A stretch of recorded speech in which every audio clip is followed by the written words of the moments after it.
nandito na tayo sa Sound Premier. Hindi ko alam exact na pangalan ng resort.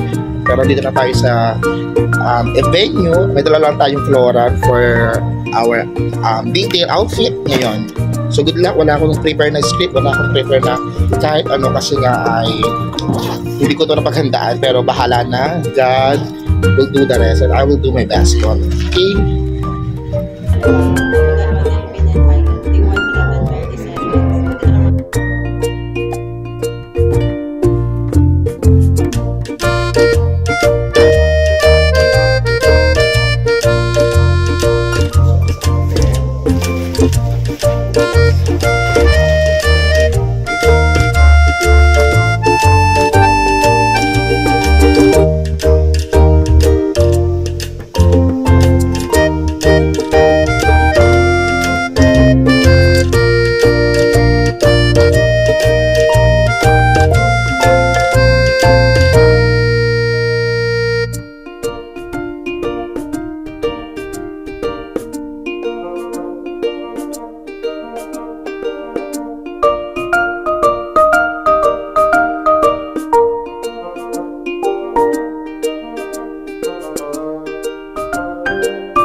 Our birthday celebrant ngayong gabi, none other than Miss Claudine Fontanosa.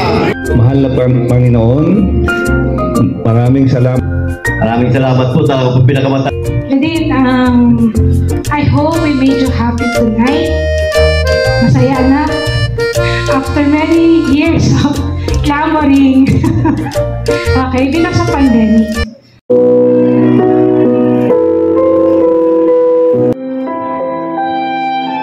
Mommy, Daddy, I wanted to thank you for making this moment happen.